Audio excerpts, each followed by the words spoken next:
Bem-vindos ao Geraldo Luiz TV, meus seguidores, meus internautas, muito obrigado sempre pela sua audiência e por essa grande repercussão que vocês estão dando aqui no nosso humilde canal. Quando nós criamos esse espaço, eu falei assim, olha, trazer gente inteligente, gente interessante, mas principalmente personagens da vida real da cidade de São Paulo, do Brasil, que tem uma trajetória. Falar desse profissional, eu digo o seguinte, presta bastante atenção no que eu vou te falar. Tem gente que nasce para determinada coisa. Alguns de nós conseguimos, durante a nossa vida, nos acharmos diante de algumas profissões. De repente, essa profissão cai no colo, mas existem algumas que é vocação. A pessoa nasceu para aquilo.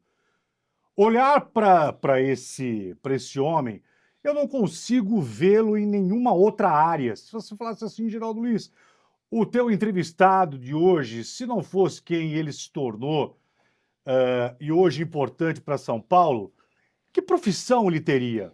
Não consigo enxergar. Nasceu para isso. Até porque, aqui como um ex-repórter policial, que eu fiquei 24 anos direto no rádio como repórter policial, depois, enfim, 32 anos de polícia.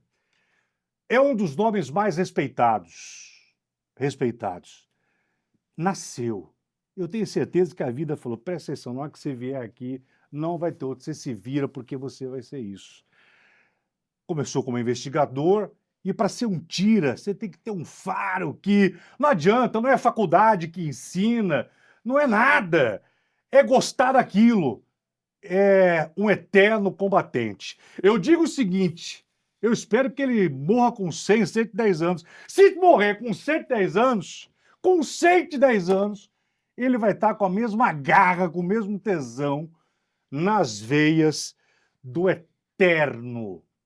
Nas veias desse homem existe uma eternidade da investigação policial do eterno tira. Hoje ocupa um dos cargos mais importantes, pesados, de altíssima responsabilidade, que um governo, e eu vou dizer, governador, Tarcísio, o senhor acertou. O senhor acertou, governador, em trazê-lo, porque primeiro que a polícia o respeita. A polícia tem uma aproximação com ele. Hoje, o meu convidado, quem senta no meu sofá, é a própria história da instituição da Polícia Civil do Estado de São Paulo. Porque quando se fala de Polícia Civil, se fala do meu querido Oswaldo Nico Gonçalves. Com vocês, doutor Nico. Opa! Geraldo, eu agradeço as palavras, viu? Fiquei até emocionado aqui. Eu me emociono muito, sabe? Mas você falando aí, e a gente, sempre eu falo, ninguém construiu nada sozinho. Eu construí com a ajuda dos meus colegas, sabe? Os carcereiros, os investigadores, os operadores de telecomunicações, os delegados, todo mundo. E a gente gosta do que faz. E eu também não conseguia me ver em outra profissão. Acho que Deus me abençoou de morar perto de uma delegacia, onde eu fiz uma caixinha de engraxate e fui engraxar os policiais. Ganhava um dinheiro e ia na porta da delegacia, engraxando o sapato e limpando as viaturas. Aquele momento, Geraldo, eu sabia que eu queria ser policial. Eu não queria ser investigador, não queria ser médico, engenheiro, advogado, juiz, influência, eu não queria nada. Eu queria ser policial, eu queria servir. Então eu sempre gostei. Eu estava entre a delegacia no Ipiranga, 17DP e o bombeiro. Eu só me espelhava naquele pessoal. Então eu queria servir. Quando as pessoas chegavam para fazer uma ocorrência, eu ficava olhando, menininho. Então eu tinha aquilo comigo. Então eu sempre quis ser policial. E Deus me abençoou muito, fazendo para mim mais do que eu mereço. Olhar para você, Nico, é olhar para todos nós, jornalistas, eu, um ex-jornalista policial, mas olhar para você é olhar para a mais bela trajetória de uma pessoa que se entregou à polícia, se entregou à corporação, se submeteu a todos os perigos, porque o Nico vem de uma época onde a violência policial era outra, a polícia era outra, a lei continua a mesma. Mas ele foi pulando de várias etapas, resolveu os casos mais escabrosos, de grande repercussão nacional e internacional. O ex-investigador de polícia, que na verdade hoje como secretário de Segurança Pública do Estado de São Paulo, mas é um eterno investigador, porque um delegado é um investigador. Hoje, como secretário, nessa veia, você quando vê um crime acontecer, hoje, O primeiro que grita aí dentro de você não é o secretário, é o tira. Você vê essa ocorrência dessa semana, até com o pessoal da Polícia Militar que está comigo aqui, uma ocorrência no Morumbi, ladrões dentro de uma residência. Eu estava ali pertinho, eu estava no Einstein, ali pertinho. Quando deu no rádio, eu falei, vou para lá. E o pessoal que trabalha comigo, tá aí o capitão Herreiro, falou, não fica bem o secretário ir na ocorrência. Eu falei, não fica, estou indo lá. Eu vou lá olhar na cara, tá cercada a família. Aí começou a cercar a casa, aquele tiroteio que houve, depois tive aquela perseguição de quase 20 minutos, chegando até a Faria Lima, né? Onde a troca de tiro. Eu fiz questão de ir lá, olhar o policial e falar, parabéns, você arriscou a vida, porque é 5 assaltantes. Um que foi para o confronto, faleceu, subiu. E os outros 4 foram baleados. Agora veja a família desses policiais que estão lá, se entregaram, investigaram e chegaram na hora, e você não sabe, Geraldo, a satisfação de você libertar um refém. Uma empregada doméstica dentro da casa, com aquele forca-gato, apanhando, para saber onde está o cofre, onde não está, que não sabia disso. E a hora que ela chega à polícia, aquela imagem que tem, depois a gente pode passar para o seu grupo, aquela imagem do policial, aqui é a polícia, a mulher tão emocionada de ser libertada, isso não tem. Eu tive várias disso na minha vida, tive várias ocorrências que eu soltei o refém. Então isso, Geraldo, é a mesma coisa que você marcar um gol para o seu time, para o seu país, no último minuto do segundo tempo.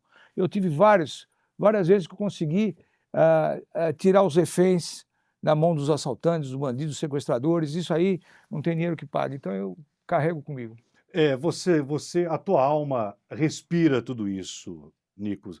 Tua alma respira. Repito, mais uma vez, hoje o governo do estado de São Paulo, é que eu falo, o crime tem em todo lugar. Quando você faz um organograma, um mapeamento do crime, o crescimento que esse partido teve, mas eu sempre falo desde a minha época de rádio. Aqui em São Paulo, doutor Nico, existe uma resposta quase aqui em São Paulo, existe a resposta da polícia, que não tem território Exatamente. demarcado onde a polícia não entra. Você vê, a última operação que a gente fez, é uma coisa que vinha de tempo, na Operação Escudo, que a gente fez lá no Guarujá. Vocês todos acompanharam, parte da imprensa era contra, porque tinham matado um soldado nosso, um cabo, e aí falaram, a polícia fez uma operação vingança. Nunca fizemos uma operação vingança. Nós vamos recuperar um território. Então houve vários confrontos, várias apreendidas, gente que atirava na polícia. Então a nossa administração está sendo muito criticada, o Avalone, por essas operações que a gente fez. E a gente vai recuperar o território que a gente fez. Recuperamos a Praça da Sé, vai na Praça da Sé hoje. Recuperamos a Praça Princesa Isabel. Todo o centro é hoje outro centro. Nós conseguimos, Geraldo, nossos índices indicativos, está aqui o pessoal que trabalha com a imprensa, 60% dos indicativos que diminuíram de furto e roubo no centro de São Paulo. A gente vai chegar nisso aí. Eu ia te falar, o que a gente vê hoje no centro é inegável. Você que é de São Paulo, você é do Brasil, hoje o centro de São Paulo é outro. Mas existe uma pergunta, secretário. Difícil chamar de secretário porque é amigo, mas enfim.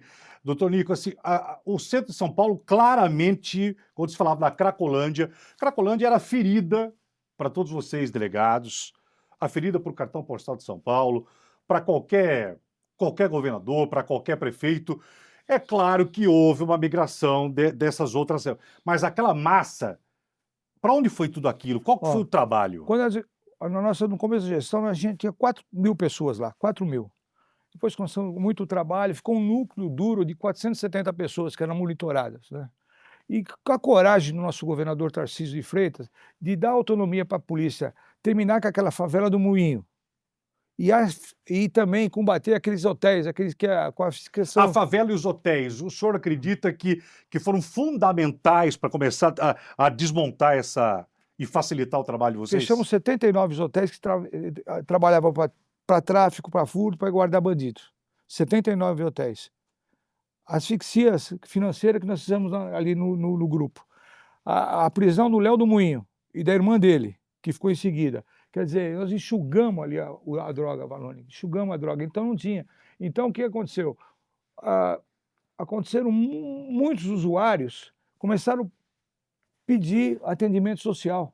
Em várias etapas que nós temos na prefeitura, no estado, pedir atendimento. Então nós conseguimos recuperar muita gente. Alguns não, agora há uma confusão também entre morador de rua com o pessoal viciado.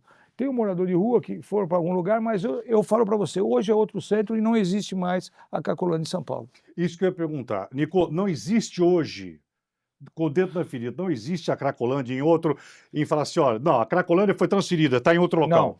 Não existe. Quando existe um foquinho no Tatuapé, a gente teve lá, era morador de rua, viciado, pessoal que com vício, mas aquele tráfico que existia na Cracolândia, aquele consumo, quando a gente fala em cenas de uso em céu aberto, não tem mais. Você, como delegado, quantos anos você viu a Cracolândia aqui em São Eu Paulo? fiz várias ações na Cracolândia, isso quando estava no Garra. Uma vez eu falei, poxa, aí o prefeito era o Kassab. Tá. Eu falei assim, poxa, vou fazer alguma coisa, tem que fazer. Aí o que eu fiz? Eu fiz várias barraquinhas e coloquei a minha mesa do Garra, eu era o diretor do Garra, e coloquei lá na Cracolândia. Aí eu chamei um enfermeiro, eu chamei médico, chamei um que cortava o cabelo, outro que arrumava emprego, eu chamei várias entidades, porque aquilo é um problema mais social do que policial. O policial a gente está aprendendo, os traficantes, mas eu tinha que encaminhar esse povo. Então, o primeiro dia, eu cheguei lá, chegou um médico, chegou o cara que arrumar um emprego, outro que cuidar da família, até o primeiro dia, todo mundo, a imprensa, foco total. No segundo dia, os médicos não foram. No terceiro, o cara que cortar o cabelo não foi. No quarto, o outro que arrumar um emprego não foi. No quinto, o outro também não foi. No sexto dia, só tinha polícia. E o problema não era policial. O problema é de assistência do pessoal. Aquele usuário que precisava de um tratamento. Então só ficou a polícia. E sempre foi tratado. É um problema policial. A polícia faz. Quantos traficantes nós prendemos lá? Vários. Você vê o noticiário. Mas o que tem? O pessoal trazia droga. E hoje, com a gente conseguiu aquela intervenção na favela do Moinho. E outra coisa, muitas ações que não fez. Nossa Muralha Paulista, nossas câmaras colocaram, Operação Degem, várias coisas ajudou muito, que ajudou que o centro de São Paulo hoje, você vai na Catedral da Sé, está tendo um show de luzes lá, até é bom divulgar para quem vai, leva seus filhos lá, é uma coisa, parece que está em outro país. Eu estou gravando agora o meu podcast lá, Voz Invisível, só com moradores de rua, e eu frequento a Praça da Sé há muito tempo. É outra Praça da Sé, é outra região. É uma outra região. A Praça Princesa Isabel, então, pelo amor de Deus, você vai lá, tem gente jogando bola de tarde. Exatamente, a Praça Princesa Isabel é uma mudança, assim, os moradores de lá, é uma coisa impressionante. Doutor Nico, quando se fala de investimento, primeira coisa, o que te motivou a aceitar, quando o governador, quando o Tarcísio lhe chamou de verdade, você aceitou por quê? É porque eu gosto do que eu faço, você entendeu? Como eu falei, eu fico emocionado quando eu falo, Deus já fez para mim mais do que eu merecia.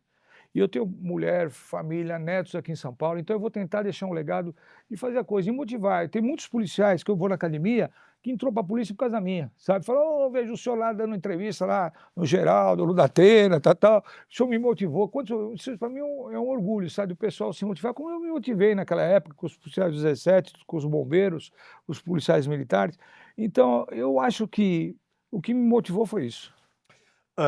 Você falou do legado, qual que é a grande dificuldade de qualquer secretário de segurança no combate à violência numa metrópole como essa daqui? Você que é policial, você sabe quanto custa, né? Quanto que é difícil.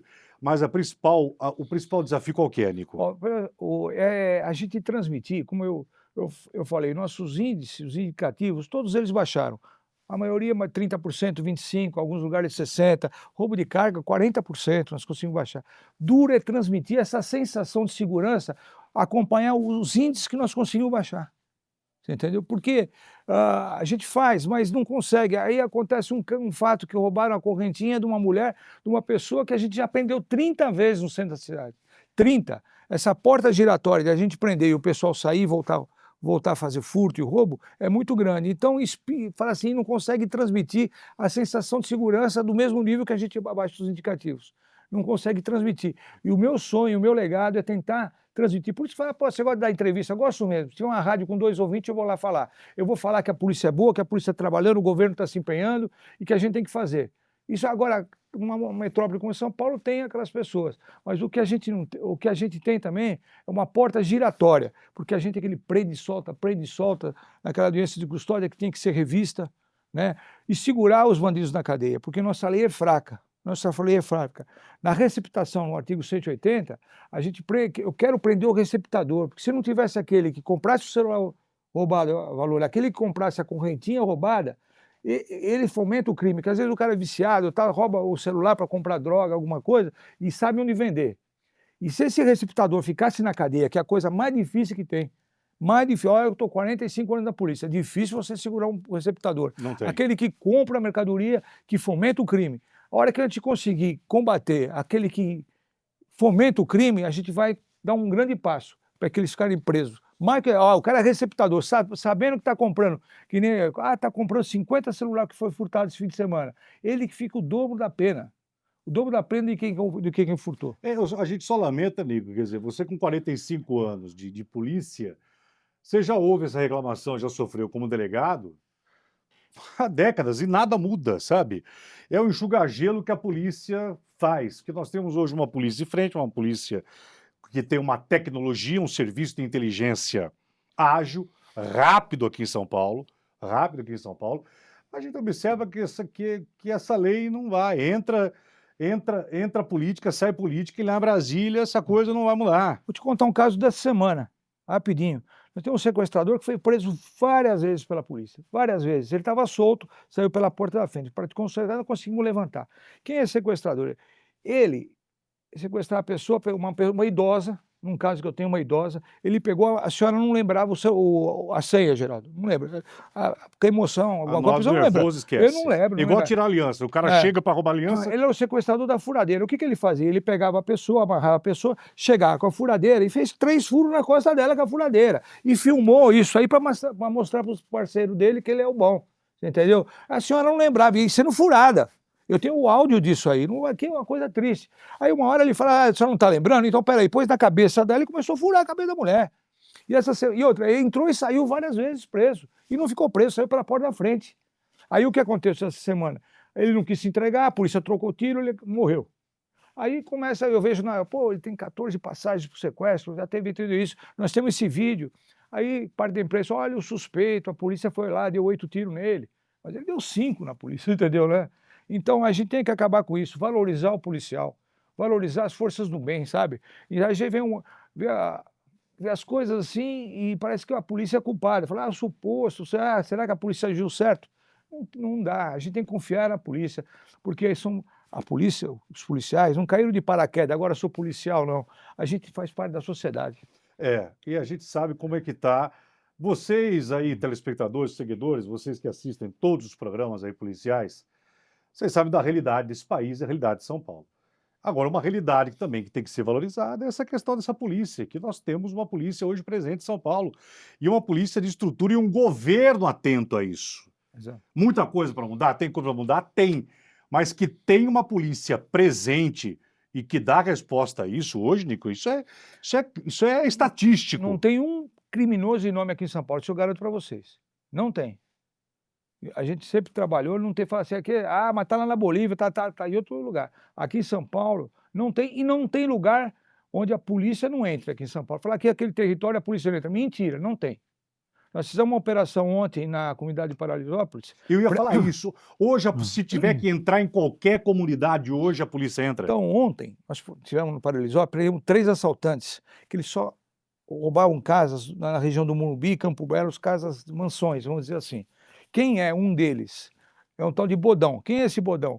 Ele é discípulo, é o segundo do Minotauro. O Minotauro é um que nós prendemos, todo mundo viu, que ele chegava nas casas, algemava ali, batia nas vítimas, e roubava de tudo.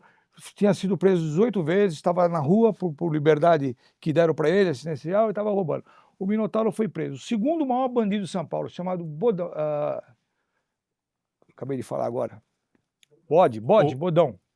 Então, ele foi preso ontem na comunidade.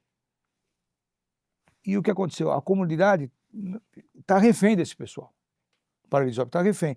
Nós entramos lá às 6 horas da manhã, pegamos 3, eram 4, um fugiu. Pegamos 3, sem trocar tiro, sem falar nada. Pegamos 3, estão lá e atuamos. Eu tive uma notícia do delegado, eles estão reconhecidos em 33 roubos de residência. É muita coisa. 33 roubos de residência. Eu falei com o doutor Sayeg, ele falou, estão em 33 casos que nós estamos investigando. O mesmo Bodão que é discípulo do Minotauro. Hoje, o que você está pedindo para o governador na questão de investimento? Qual que vai ser, assim, Geraldo, se eu conseguir Gostei. O governador está investindo muito no Muralha Paulista. O Muralha Paulista para nós vai ser uma grande redenção. Quando esse programa do ar, eu vou te falar, saiu uma verba ontem que ele depositou para a secretaria de 84 milhões para a gente comprar câmera para poder, por exemplo, se o cara, a pessoa fez um furto, um roubo aqui em São Paulo, vai para Osasco, vai no Grande São Paulo, nós vamos estar monitorando em tudo isso aí. E o governador está investindo muito isso em tecnologia. Ontem foi liberado 84 milhões. Ontem mesmo eu participei de uma entrega de viaturas do governo para o pessoal do Instituto de Criminalista. Entregamos lá 56 viaturas e vão entregar mais 75. São o melhor campo técnico que nós temos aí, a melhor situação de balística, tudo que se pode fazer em tecnologia, o governador está investindo. Nico, você conhece todas as delegacias. Eu estou falando com o secretário, que na verdade é um misto de que dentro dele é o eterno investigador. Você conhece todas as delegacias. Se eu falar da região do Marcilac, de ponta a ponta, dos extremos, você conhece todas. Você conhece todas as deficiências, delegacia que tem estrutura, delegacia que não tem, mas eu sei que você é um cara que não desampara colegas e nem unidades policiais. Se acontecer um crime aqui, nesse extremo, que essa delegacia não tem estrutura, mas ela vai passar a ter a estrutura imediata da Secretaria de Segurança para apoiar no combate para esclarecer determinado crime. Mas sim, nós estamos fazendo de tudo. O que aconteceu durante a pandemia, não se contratou policial nenhum. Teve grandes aposentadorias, grandes número de aposentadorias. E agora o governador Tarcísio contratou 21 mil policiais, não é pouco. São 21. Nós temos agora 500 delegados na Academia de Polícia, coisa que não tinha há muito tempo. Há muito tempo. Isso agora, Nico? Agora. Então, para ser formados até o meio do ano. Para formar um policial, você demora um ano. Policiais militares sendo formados, vai ter uma grande turma. Então, no governo Tarcísio, vai atingir a meta de 21 mil policiais novos. Existiu uma grande defasagem, porque, como eu falei, da pandemia para cá não se contratou mais ninguém. E agora está sendo reposto devagar, mas assim, demora para você formar um policial. Nico, você falou da formação de novos, é a mesma coisa, né? A gente vê que entra na corporação da Polícia Militar, o cara entrava para ser policial militar, que era o cara entrava com um tesão enorme para botar farda. Mas aí vem uma lei que vai enfraquecendo, parte da imprensa que só pega pesado e não consegue ver o lado policial. Hoje, esses novos delegados, os que não entraram por quê? Qual que foi o desânimo? O que você ouviu nesses últimos anos? E dessa nova safra que está vindo aí, entrou por quê? Ó, a gente fala até, o pessoal não gosta que fala, mas tem muito concurseiro. O cara faz concurso aqui, faz concurso ali, Para pegar para tirar a vaga assim. Porque você, para ser policial, você tem que ter vontade, primeiro. Vontade de querer ser policial. Porque não vai ser um caminho de flores. Entendeu? Você tem que decidir. Você decidir para a prisão de alguém é muito difícil. Você entendeu? Num fato que você vai ter que puxar um plantão lá de 12 horas, sei lá, com 2 investigadores, um escrivão e um carcereiro, e decidir a vida das pessoas. Então tem que ser muito, sei lá, vocacionado para ser policial. E essa turma nova aí não é aquela turma raiz que era do meu tempo, entendeu? Que entrava com vontade, assim, sabe, de servir, de gostar. Então tem que ter um misto aí, né, do pessoal ser vocacionado e concurseiro. Então o pessoal acha que vai se dar bem e tal, e daqui a pouco ele fala, puxa, não é isso que eu queria, não é isso que eu queria ganhar, e acaba desistindo. Nós começamos no concurso de delegado, aprovando 540 delegados. Mais de 40 já desistiram. Já está caindo, porque ele começa as aulas, ele fala, vou entregar, ganho, não é legal, não queria ganhar mais, aí vai para outro estado, também depois não era aquilo, e depois volta. Então, essa rotatividade é muito grande. Agora, o radar da Secretaria de Segurança é um radar muito atento a tudo, né? Que foi no mês passado, que aquela recém-delegada formada que estava... Eu falar sobre isso. Caraca, aquilo foi um mapeamento, foi um rastreamento que você... Opa, pera um pouquinho. Quem que é essa mulher? Está ligada a quem? Então, eu vou te contar o que aconteceu. Essa delegada, ela e o marido, fizeram concurso para delegado aqui em São Paulo. Ela passou, o marido não. O marido passou lá na Bahia. Então, o marido passou no concurso para delegado na Bahia e ela passou aqui para São Paulo. Quando fizeram o exame de verificação dos antecedentes dela, foi em março. Ela era uma policial militar, com vários elogios. Exatamente. Foi tirada a referência dela, disse que era excelente pessoa. Mas tudo bem. E ela, o marido dela também é delegado de polícia. Sensacional pessoa, um casal maravilhoso. Casal referência, todas as referências nós temos. Tudo bem, o concurso demorou para ser chamado. E nisso interim ela foi acompanhar o marido na Bahia, lá por aquele lado, que tinha passado para delegado, ela trancou ela na PM e foi acompanhar o marido, porque o São Paulo não tinha chamado ainda. Ela foi acompanhar o marido. E lá ela conheceu um rapaz na Bahia, e começou a ter isso já em setembro, um relacionamento extraconjugal com essa pessoa que era vinculado ao partido PCC aí, que falo aí, que é vinculado ao PCC. E o marido também não sabia. Aí ela passou para a delegada aqui. O exame dela foi feito em março e ela foi chamada em outubro para começar a academia de polícia no final do ano. Então, a vida dela mudou em menos de 2 meses. Ela se apaixonou por uma pessoa e começou a ajudar essa pessoa, que era uma pessoa procurada pela polícia, que já tinha tentado matar até um policial. Então, a vida dela mudou. De uma hora para outra, em 2 meses, ela mudou. E nós conseguimos aqui levantar que ela foi participar de uma audiência de custódia com uma advogada de gente do partido do crime, mesmo sendo delegada de polícia. Nós começamos. Que ela não pode, porque o delegado de polícia não pode advogar, ainda mais para criminoso. E ela foi participar dessa audiência, a gente conseguiu o vídeo e desligamos ela do concurso. Mas não houve falha nenhuma da Academia de Polícia.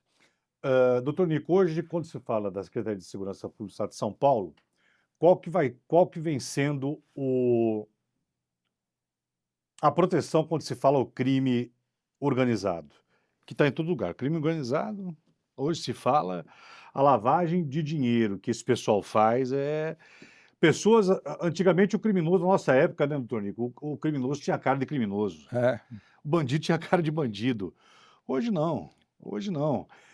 Como que está esse rastreamento, como que está esse investimento para combater o crime organizado aqui em São Paulo na questão do serviço de inteligência? Você vê, a nossa investigação chegou na Faria Lima agora, chegou em loja de brinquedo, chegou agora na falsificação de bebida, você entendeu que teve? E todas as atividades a polícia está trabalhando muito. Isso está sendo feito combate com investimento do governo do estado, com tecnologia, né? Com informações que a gente não vai desistir, vai continuar chegando onde for. Pode ser na Faria Lima, pode ser em Saberdade, onde for chegar a bebida, onde for, a polícia vai estar atuando.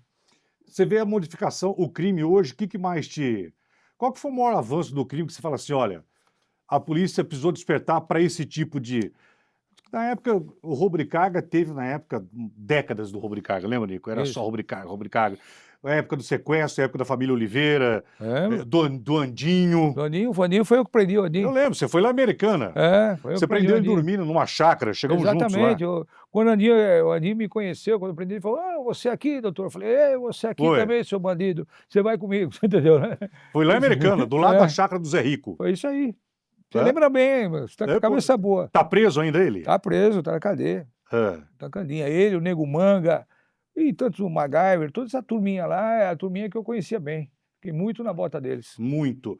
Qual que foi o crime mudou no quê, Nico? Agora você vê, o bandido está se expondo mesmo, ele está evitando um assalto a uma armada, uma agência bancária, para tecnologia. Mas estouraram, teve um carro forte que... Por que a quadrilha do carro forte, esses caras que explodem carro forte, por que ainda tem esses gangsters? Os novos cangaços, né? Que acho que vai pegar um dinheiro mais rápido, que vão se entregar. Esse caso aí, estouraram o carro, mas não levaram nada. Então, teve aquela troca de tiro. Mas o que você me perguntou é muito importante que eu fale. A tecnologia. Agora, o que a gente está combatendo é esse pessoal por crime de telefone, que a gente não aguenta mais. Eu acho, Geraldo, você já deve ter recebido algum telefonema assim, olha, estão usando o teu cartão de crédito aqui na loja tal, você confirma aí, Geraldo, confirma. Outro dia o cara ligou para mim, falou, estão usando o teu cartão aqui numa loja americana, não sei aonde. Eu falei, o senhor está usando o seu cartão? Eu falei, estou usando, é eu mesmo, você entendeu? O cara ficou surpreso do outro lado, você entendeu? Ele falou, o senhor tem certeza? Eu falei, de quanto é a compra aí? Ele falou para mim, 2.000, falou, essa mesmo que eu estou fazendo, você entendeu? Aí o cara falou, olha o seu otário, você entendeu? Me xingou, eu de otário, porque eu estava confirmando os dados dele. Agora aquela pessoa mais humilde, que fala, poxa, estão usando meu cartão, quem que é e tal, pega uma senhora, pessoal mais esclarecido e passa, sabe? Aí vem aquela confirmação que ele pede dos números que ele manda. Aí tua vida está desgraçada, porque ele entra na tua agenda, na tua senha, no teu banco e tudo aí. Então nós estamos trabalhando muito agora, nós estamos tentando virar agora virar departamento do crime cibernético. Nós queremos virar isso aí num departamento da polícia que só cuida, porque todo dia essas ligações... Nós prendemos aqui pertinho de você, do seu estúdio, aqui em Moema, há pouco tempo atrás, uma central onde tinha 80 meninas trabalhando. Você acompanhou, Valone? 80 meninas. E aquela central era dividida em 4. Era 20 de um lado, 20 com um golpe e 20 com o outro. Quando eu entrei, eu não acreditei, porque tinha um advogado na porta, já foi me encarteirar, nós prendemos o advogado. E o que acontece? Ela tinha uma cartilha. O pessoal que ficava ligando para você, para dizendo que você está com... Eles levantavam, você tem 20 pontos aí da carteira, eu consigo baixar teus pontos, tal. E com você, pô... E a pessoa cai. Eu vou baixar meus pontos. O que é? Mandava um dinheirinho aqui, tudo grupo, tudo mentira. Tem a outra que ligava, 20 meninas com o almanaque ali, né? É um call center do crime. Aí vai numa outra turma, que ficava um pouquinho na outra turma, essa outra turma ligava para dizer que você... estava com o cartão de crédito sendo usado, você entendeu? Era 4 tipos de golpe por telefone ao mesmo tempo. Aí o que aconteceu? Prendemos tudo. E precisei 2 ônibus da academia para levar todo mundo preso. Aqui no 27DP. Levamos todo mundo preso. E para minha surpresa, o juiz da audiência de custódia prendeu todo mundo, não soltou.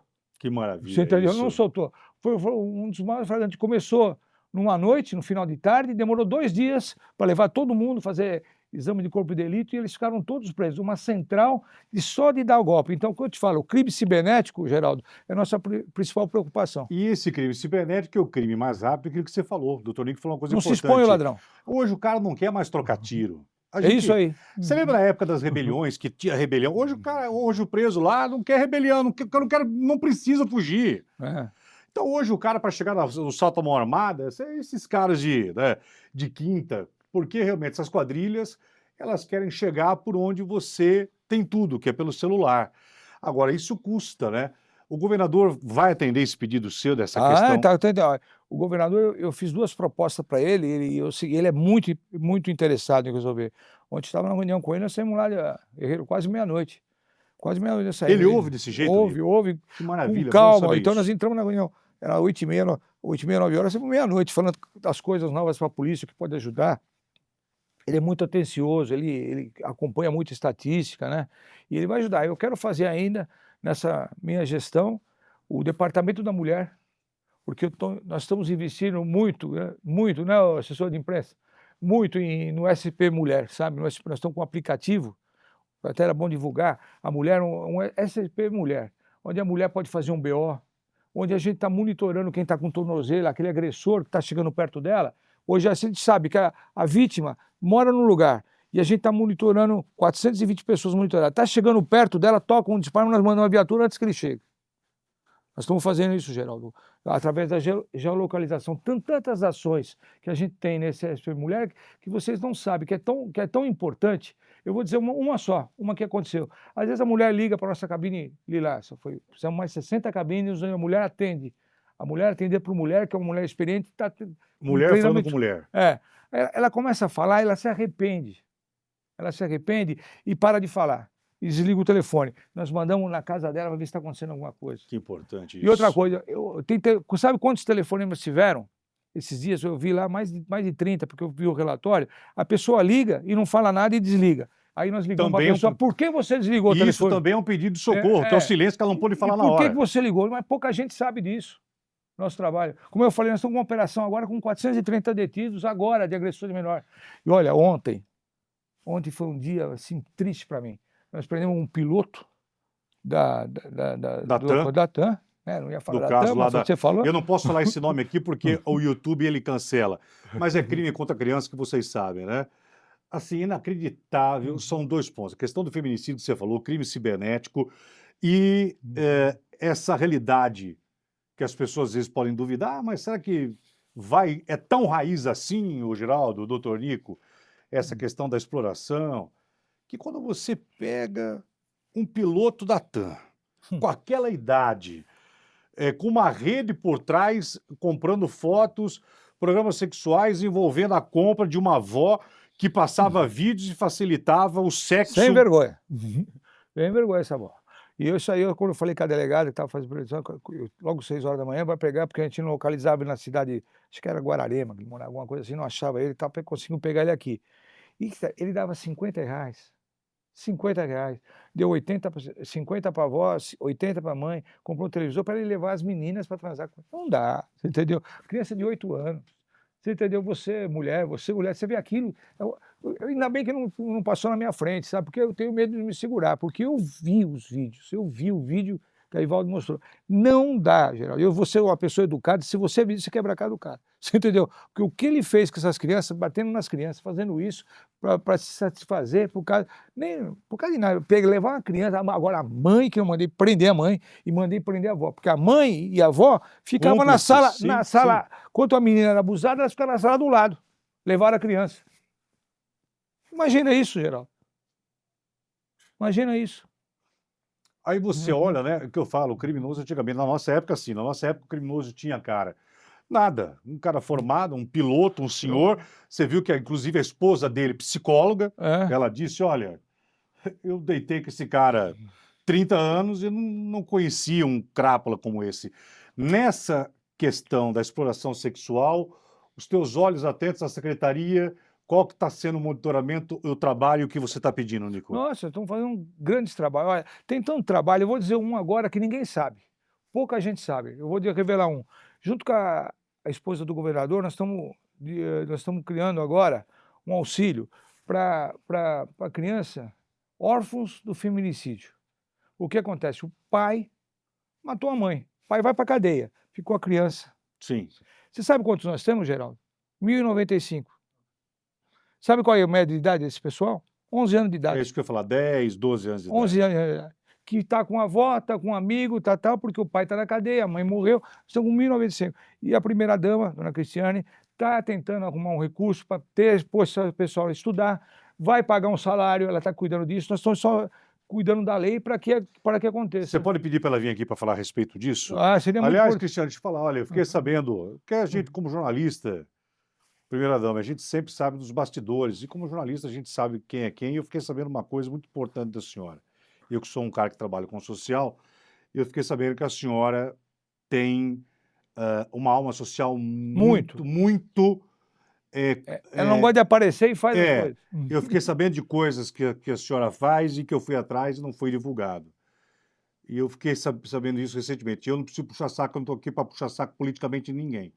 Ainda mais nessa questão social e humana, que o doutor Nico me conhece, e eu fiquei sabendo que a senhora é uma mulher muito comprometida com isso. Parabéns, e que isso consiga transferir para a política, para que a política tenha olhos para isso, né? É verdade. Porque esse número de 1.095. 1.095 crianças, que é como o doutor Nico falou, o assassino matou a mãe, o cara vai para a cadeia, a criança fica com quem? Exato. E como que fica? É isso que é, fica com o avô, fica com o parente. Ela está querendo dar estudo, acompanhar o estudo da criança até 18 anos, ela está querendo que a pessoa tenha um rendimento, tenha um salário para poder ver. Ela está brigando, ela está tentando baixar um decreto, uma lei, alguma coisa para que o governo possa pagar isso aí e acompanhar. Criar um grupo de trabalho para acompanhar essas crianças. Eu não sei, talvez ela não queria nem que eu falasse isso aí, mas eu participo do grupo, porque ela é uma pessoa bem reservada e gosta de agir. Tanta coisa. Nós estamos hoje lá, eu vou até falar de tornozeleiras.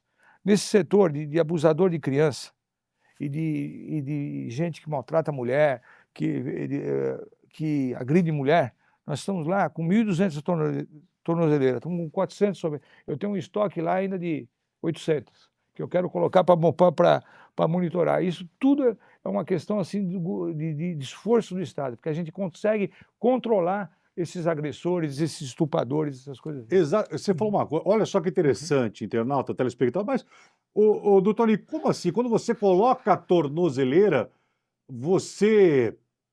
o cara não vai matar? Não é só isso, porque quando o cara sabe que é monitorado, quando bota uma tornozeleira no cara, o que acontece? A gente está monitorando.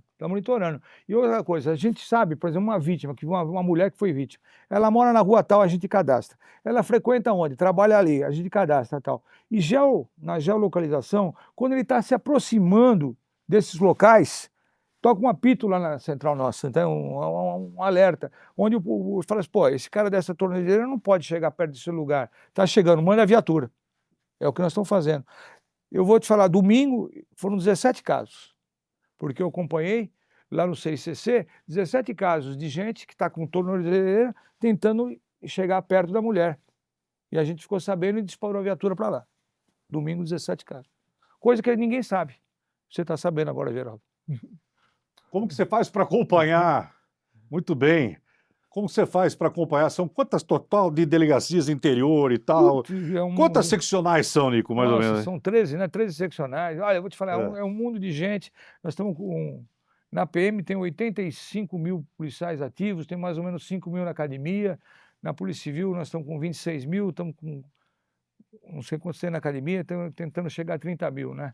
E é pessoal comprometido que poucas pessoas sabem o que é ser policial e da vocação que tem. Às vezes tem aqueles que atrapalham, a gente expurga, mas estamos lá. Ô, Nico, você sabe de uma coisa? Quando eu era repórter policial, você sabe que eu capotei dentro de uma viatura da Polícia Militar, né?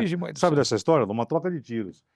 Naquela época podia. Mas como assim? Você andava dentro da viatura, né? Década de 90, início da década de 90, e eu ficava dentro das viaturas para acompanhar e quando começava o rádio a apitar a ocorrência, ó, Bravo 04, não sei o que, não sei o que, e eu apertava o radinho e em tempo real gravava isso. Olha. E numa troca de já tiros... era fuçado o Geraldo. E na época, e lá no bairro dos Pires, uma troca de tiro com um ladrão de carros, a viatura, a Blazer tinha acabado... Eu acho que era o Fleury, o governador, aquelas Blazer novas, novinha, a Blazer estava chovendo... capota, caímos no rio com os polícia, todo mundo preso na ferragem. E eu no meio, sabe? Pô, é história. Tem história na polícia. Então, mas por que eu falei isso aí? Porque é da Polícia Militar, da importância. Eu vou te falar uma coisa, como eu conheço essa Polícia Militar do Estado de São Paulo, Nico? Mas eu conheço trabalhando na rua. Porque só quem acompanha sabe, não adianta. Atrás de um balcão, ou só canetando, ou só escrevendo texto, ninguém vai entender o que é a polícia. Mas hoje a gente não tem mais o repórter que é dessa época. Não, repórter policial não tem mais. Eu sou época Percival de Souza, Jacinto Figueiredo. Então vou até te falar uma Afanásio. coisa. Então vou falar uma coisa aqui. Só uma coisa, eu estou aqui, agora é o seguinte, é o misto. Porque o doutor Nico também é um contador de histórias. Por que ele é um contador de histórias? Porque ele viveu e vive as mais incríveis. Eu lembro... quando nós chegamos do Washington Oliveto, uma situação que você não lembra, mas eu, como ex-repórter policial, lembro. Foi. Mas eu vou te contar. Foi aqui pertinho, Alexandre. Foi. Tá, mas conta aí, o contador de histórias da polícia. Então, eu vou contar a história. Então, eu vou pedir um espaço para você. Eu não queria ter negócio de Instagram. Nunca tive negócio de Instagram. A melhor coisa que você fez foi contar suas histórias lá. Aí meu filho, não, você tem que fazer, você tem muita fita aqui, tem muita coisa que você fez durante a vida, meu filho vai fazer. Aí eu fiz. Então, entra lá. @delegado Nico, entra lá. Olha o que vai acontecer. Tá aqui marcado agora. @delegado Nico. Isso. Então, tem vídeos lá que eu estou com um rapaz, eu estava numa ocorrência policial, e o repórter que me acompanhava dentro da viatura, que nem você estava, chamado Jacinto Figueira Júnior. Meu pai, o homem do sapato branco. Tá. Ele está comigo na viatura. Você está de brincadeira. Está lá. Eu tenho um repórter com um tal de Gil Gomes, que pouca gente vai lembrar. Maravilhoso, o melhor de todos. Então, o Gil Gomes, eu fico emocionado, foi a primeira ocorrência que eu fiz, depois, se tiver tempo, eu conto, foi com o Gil Gomes. Da sua carreira. A primeira coisa que aconteceu comigo na polícia foi com o Gil Gomes. Depois eu tenho lá com o Wagner Montes. Sim. Eu tenho o César Tralli, quando estavam aqui agora, junto comigo. O César, sim, não é? Ô, César, hoje você está na bancada do Jornal Nacional, que eu te falo, a gente falou um mês atrás. Só que ele trocou tiro. O César Tralli, olha, tem tantos, olha, tantos repórteres e o Afanásio? Antigos. Afanásio também. O Afanásio ficava mais na rádio, ele não saía. Mas eu vou te falar, o Jacinto saia comigo, o Wagner Montes saia comigo, tem tantos repórteres que vão entrar, casos antigos que eu tenho, vocês vão ver lá, pô, esse cara novo, ninguém sabe quem é o Jacinto, ninguém sabe. E ele andava comigo na viatura, naquelas ocorrências que eu tenho aí, troca de tiros num banco, ele comigo, ele se esconde aí, Jacinto. O Wagner Montes, porque ele brincava, ele me chamava de Alpacino, falava, Alpacino, e eu brincava, vai, perninha, falava para ele. Eu tinha aquela amizade que a gente tinha com os repórteres, o repórter sabia que a gente sabia que é o repórter, e a gente tinha satisfação em passar. Hoje não tem mais. Hoje tem uma distância, sabe? Não tem, porque apenas o cara que fazia a editoria de polícia, Ele sabe como nós Percival de sabemos. Souza. Percival de Souza, Renato Lombardi. O Lombardi é parceiraço. Pô, Não imagina, tá lembrando, pô. né? Sabe? Então é gente que não vai ter mais. Não. Desculpa, é a Fausto mesma coisa. Macedo. É isso aí, cara. É a mesma coisa o cara que era o comentarista esportivo que falava com o cara do futebol. É. Hoje o jogador não tem mais acesso ao cara do esporte. Tem medo, todo mundo tem medo de falar. A gente vem de uma época em que eu dormia nos plantões de polícia, acompanhava, era delegacia o tempo todo, era necrotério o tempo todo. Eu chegava antes da polícia, eu chegava antes de vocês. É verdade. Entendeu? Então, nós temos tempo ainda, eu vou te contar a história do Tudo jogo. o quê? Então, acontece o seguinte, eu quando entrei na polícia, né, eu fiz academia, aquela vontade toda de acertar, tal, eu fui, primeiro dia, fui pro 17º DP. Você quer trabalhar perto de casa? 17º DP. Fui eu e mais 4 policiais que saíram da academia comigo, assim, 5. E eu fui me apresentar na chefia dos investigadores no primeiro dia. E aí eu vejo lá, delegado titular inscrito, e vejo lá, chefe dos investigadores. Eu era investigador, eu fiquei na porta do chefe dos investigadores. E na outra porta ficou os outros 4 que saíram comigo na minha, escrito delegado titular. Foram entregar o ofício para o delegado titular. Aí, estão esperando, chegamos cedinho, chegou o delegado titular junto com o chefe do investigador. Aí, antigamente, o chefe do investigador, aquela correntona de ouro, sabe? aquele jeito típico, olhou e falou, o que esses caras estão fazendo na porta? Chamava Oswaldo Varela. É um puta policial antigão. Né? O que esses caras estão fazendo na porta titular? Perguntou para mim, que eu estava na porta dele. Falei, nós saímos da academia, vamos se apresentar para trabalhar aqui. Falei, então, aqueles 4 já começaram errado. Então falaram que o chefe aqui sou eu, dos investigadores. E falou, aí ele colocou nós 5 na sala dele e falou para mim assim, só o senhor vai escolher onde vai trabalhar, vocês vão ficar lá fazendo papel de bala, porque já começaram errado na polícia, foram se apresentar para o titular, tem que se apresentar para mim. Você vai ficar aqui no plantão, quem perdeu o documento, você fica fazendo papelzinho. Falou para os 4, um em cada equipe. E o senhor quer fazer o quê? Falou para mim. Eu gostaria de trabalhar na Ronda. Na Ronda, porque é o meu sonho trabalhar na Ronda.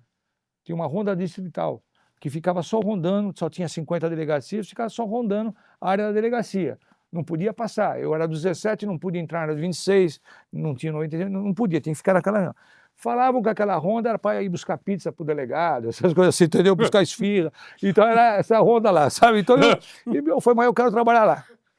Aí o cara falou, você tem certeza? Eu falei, quero ficar na rua, entendeu?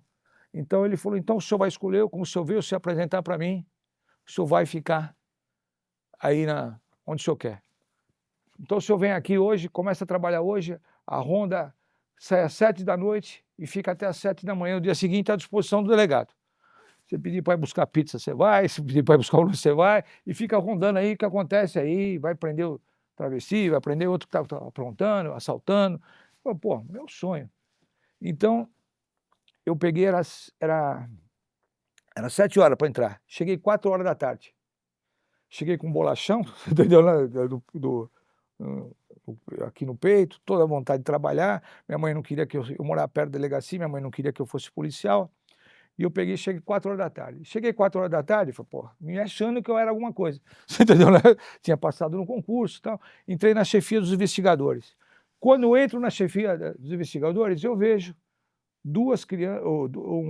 uma criança, o pai da criança, conversando com 2 investigadores. E dizendo o seguinte, que ele se fingiu de morto, mas o irmãozinho tinha sido abusado. E o irmãozinho dele tinha morrido. Então, quer dizer, um cidadão numa fábrica abandonada, ele abusou das 2 crianças. Um ele matou, o outro se fingiu de morto, não matou, mas abusou dos 2. E ele estava explicando as características do pessoal. E eu fiquei pela fresta vendo aquilo. Ele falou assim, ó, o rapaz que matou nós estava de camisa verde, ele tinha um botão mornezinho assim, enterrado no peito, assim, ele andava meio carcundia, e começou a dizer, e eu fiquei prestando. Quando eu estava lá, chegou um investigador e me botou para fora da sala. Oh, eu sou polícia, trabalho aqui. Não, fica para fora. Botou eu para fora da sala. E eu fiquei lá na sala e fiquei com aquilo. E fiquei com aquilo na cabeça, sabe? Do menino contando para os policiais as características do menino, do rapaz que tinha matado o irmão dele. Fiquei lá. Cheguei 4 horas da tarde, me lembro muito bem. Minha mãe me levou um lanche às 6h30. Aí eu fui trabalhar. Quando chegou os 2 policiais, o Renato e o alemão. Chegaram os 2 policiais para trabalhar, que eu ia trabalhar com eles. Eles chegaram, cada um com um taco de beisebol, se deu para trabalhar. Aquele policial antigão, sabe, aquelas correntes de ouro, taco de beisebol na mão, se achando, tal, com a camisa aberta. Aí eu falei, quem é o senhor Renato? Ele falou, sou eu. Ele falou, eu vim me apresentar, o senhor Varela mandou me apresentar para o senhor, vou fazer parte da equipe de vocês. Aí ele virou para mim, vai fazer parte de coisa nenhuma, pode ir para casa, amanhã cedo só assinar o relatório e vai embora. Não queremos cagueta aqui na equipe, não queremos nada. Eu falei, pô, não sou cagueta, vem aqui trabalhar nesse tempo. Aí, com muito custo, me deixaram entrar na viatura e ficar no banco de trás. Falou, fica aí, não fala nada, porque eu insisti em trabalhar, porque eles não queriam. Eu tinha a dupla deles fechada, eu não queria, eu insisti. Aí, eu estou lá no banco de trás, rondando, e na rua Seu Bueno, eu vejo um rapaz com as características que o menino está falando. Aí eu falei, alemão, sou alemão? Não, eu tinha 20 e poucos anos. Olha, eu tive de tarde aqui, e tem um menino que foi morto, e tem um cara ali que parece o cara das características. Ele falou, fica quieto aí, não tá... E não deu nenhuma atenção para mim. Quando a viatura parou, na rua 2 de Julho, com o Seu Bueno, eu saí da viatura e fui lá, atrás do carro. Ele tinha entrado numa farmácia quando ele viu a viatura, depois que a viatura passou, ele saiu. Então, eu entrei na farmácia e ele estava saindo. Aí eu perguntei para o senhor Henrique, que era da farmácia, nunca me esqueço. O que esse cara comprou aqui, o que ele fez? Ele, não, antigamente, as farmácias, no tempo de vocês, tinha uma balança onde o cara se pesava de graça. Sabe, o cara entrava e se pesava, tinha uma balança, aquela redonda. A redonda. Ele se pesou e foi embora. Mas ele ficou de olho aqui, se vocês passaram. Eu falei, aí eu corri e segurei ele. Segurei e falei, você, Tatá, e o cara ficou nervoso. Que é isso, Tatá, aquele negócio todo. Aí chegou o alemão, de volta, eu falei, alemão, pode ser ele. Pode ser ele, porque tá muito custo, o alemão botou ele na viatura e levamos para a delegacia. Quando chegou na delegacia, eu peguei o boletim de ocorrência, que não era digital, era botei na máquina. Falei, folha amarela, lembra? Amarelão, que tinha 7 vias. Eu falei, a vítima aqui do caso mora aqui na rua Ciprés de Andrade, uma rua pertinho do lado do Ipiranga. Aí eu falei assim, olha, irmão, presta a viatura, que eu vou buscar o pai do menino para reconhecer o cara aqui. Uhum. Né? O alemão não me emprestou a viatura. Você não vai dirigir porcaria nenhuma viatura, você entendeu? Tá se achando, tal. Aí eu peguei o meu carro, um Fusca 67, fui na casa, toquei a campainha, peguei o pai e o menino.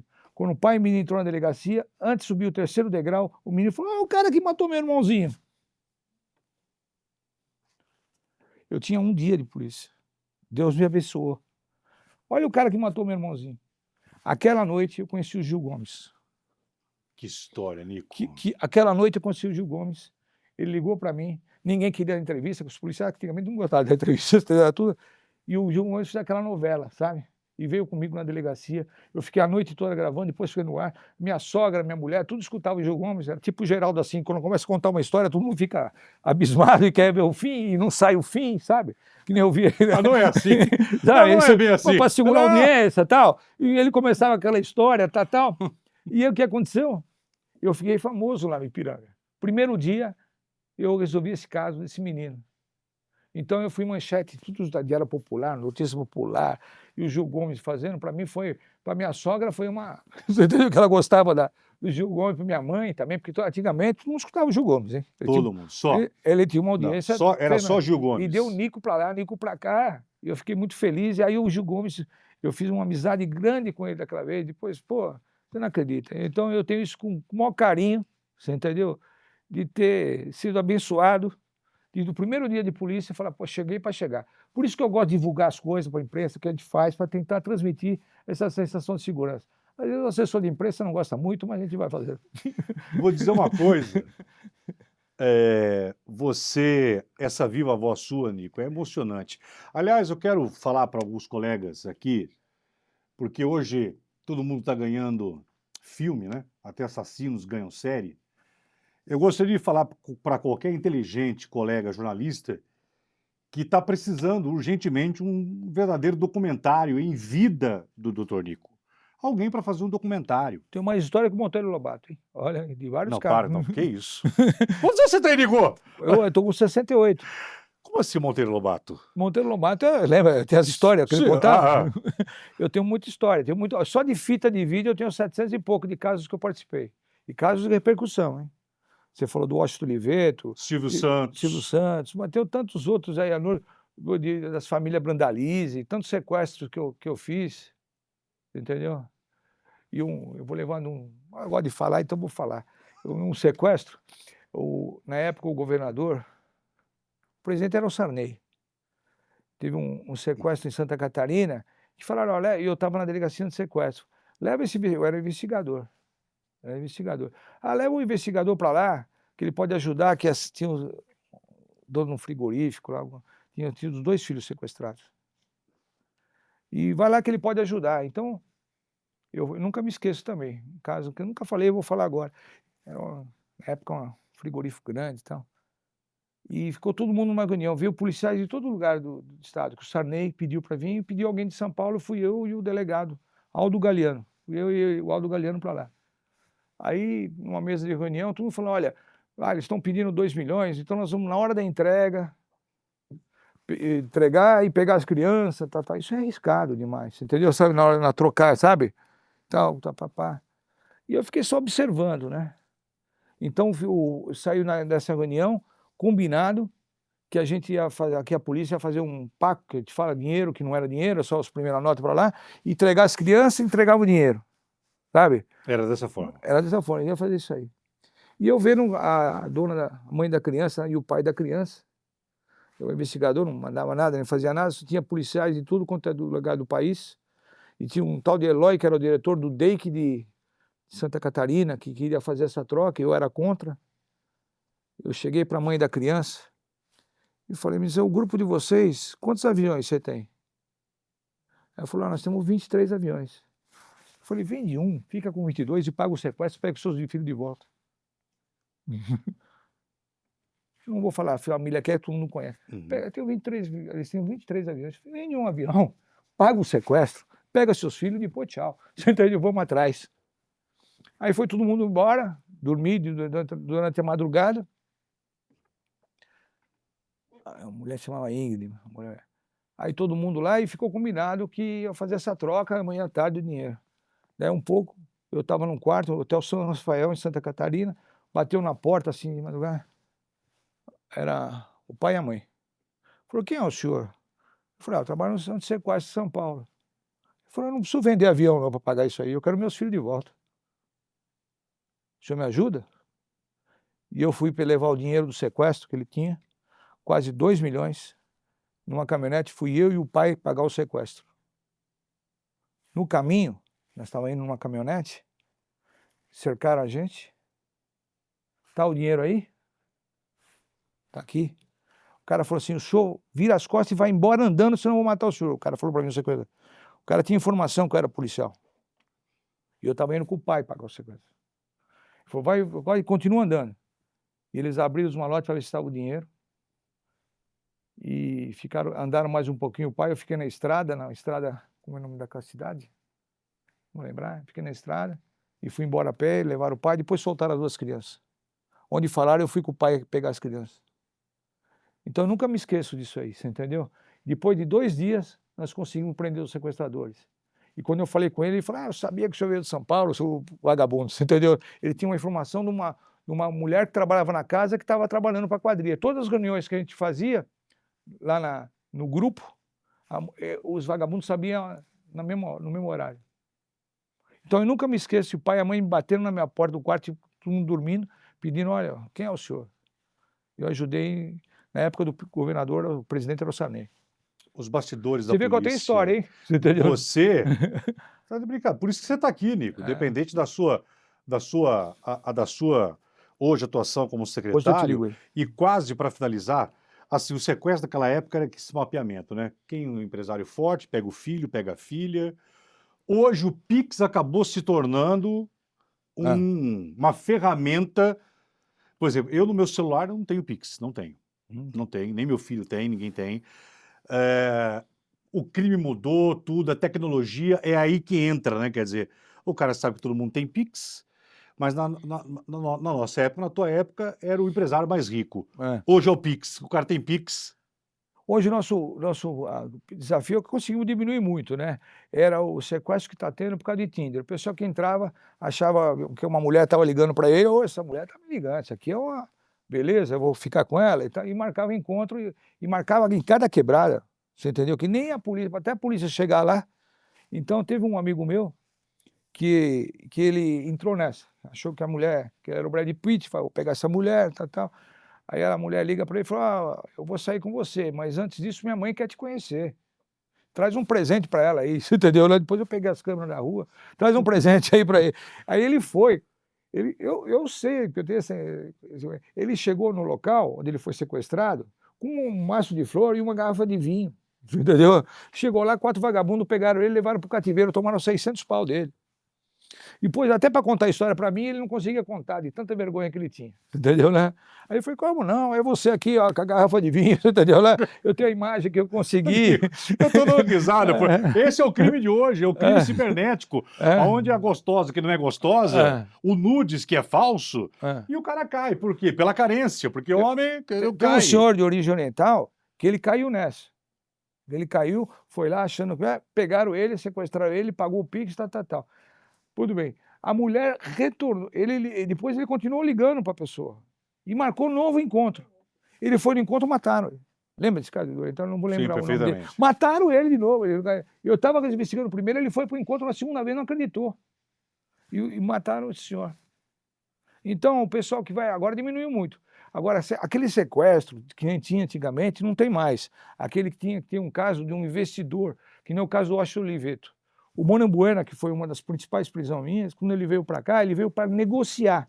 Ele não sabia onde estava o cativeiro, não sabia quem era o negociador, era só... ele tinha negociado, há uma semana antes de vir para o Brasil para negociar aqui o caso do Washington Oliveto, eles tinham sequestrado um filho de um dono de um jornal na Argentina e levado 3 milhões de dólares. Ele tinha dinheiro. Ele não estava ali por causa de dinheiro. Ele estava motivado politicamente por causa das Farc, o Washington. Então ele não tinha essa de que não adianta, vou diminuir, nada, não. Tanto é que quando a gente prendeu ele lá no sítio, eu vi as anotações dele, ele punha assim, ó, 300 gramas de mortadela, 5 pãozinhos, você entendeu? Uma coca, tudo anotadinho ele tinha. Ele não estava ali. E foi o único cara, o Washington Oliveto ficou vivo por minha causa, eu falo isso, porque eu falei para o Wagner Jutsi, falecido Jutsi, falei, olha, esse cara não adianta, a gente pode virar ele de cabeça para baixo, ele não sabe onde é o cativeiro, eu acredito nele. Porque aí todo policial, onde é o cativeiro? Vamos lá, tudo naquela ânsia. Sabia. E ele falou, não sei. Não sei. Eu falei assim, só sei se eu não ligar no tempo determinado que ele tinha que ligar de 6 horas, vão matar o cara. Tanto é que eu tirei ele da cadeia, lá do DEIC, junto com o doutor Bittencourt e com o Emílio, levamos ele num orelhão e deixamos ele ligar. Quando ele ligou, é que todo mundo deu o sinal de sumiram e largaram o Washington Oliveto sozinho. Por isso que o Washington Oliveto se viu sozinho. Viu que a casa caiu porque ele ligou e falou, ó, missão deu errado, tal. Largaram o Washington vivo naquela época, portanto, ele se viu sozinho e saiu aqui, a Avenida Portugal, uma travessinha aqui em Santo Amaro. Então foi por isso. Aí que nós achamos lá, o Washington se viu sozinho e saiu. Mas eu acreditei, e esse Monambueno era um médico, ele não era trouxa. Era um médico, ele tinha tentado matar o Pinochet 2 vezes, ele fugiu de um presídio, onde parou um helicóptero em cima, jogou aquela sacolinha e sacou ele do presídio. Ele me mandou várias cartas da cadeia.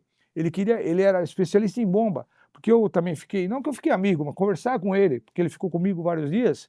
Ele queria, falou, eu vou ensinar você a montar e desmontar bomba, você entendeu, né? Ele acreditava em mim, eu acreditava nele. E eu fui o único cara que acreditou nele, porque os policiais queriam vir ele do avesso para saber onde é o cativeiro. Eu falei, olha, ninguém põe a mão nele, eu acredito nele. E ele salvou a vida do Washington ligando. Mas podia, quer dizer, porque teve uma turma que veio para o arrebate, que prenderam o Washington naquela falsa blitz. Essa turma que fez o arrebate recebeu o dinheiro e foi embora para o país deles, foi para a Bolívia. Teve uma segunda turma que só cuidava do cativeiro, não sabia quem tinha arrebatado. E teve a terceira turma, que foi a do Monambuena, que vieram para a negociação. Então um não conhecia o outro.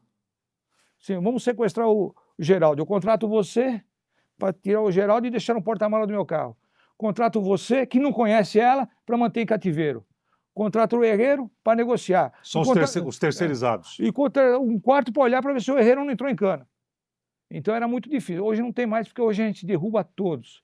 Teve isso agora, está tendo agora esse negócio de Tinder. Fique alerta. Antes de me despedir de você, você sabe que o Marcelo Rezende tinha Putz, um carinho comigo muito um grande. carinho. O Marcelo falava de você. Tomava contou- vinho com ele, pô. Nossa, Eu quantas era, histórias. eu era obrigado a tomar vinho. Tanto Ah. é que no caixão dele tinha um vinho lá, tinha Eu um vi, vinho. eu vi. Eu levei um vinho lá. Levei um vinho para ele lá. Eu Mas- quero, Nico, eu quero te agradecer de você ter vindo. Que Deus te proteja. Nós todos.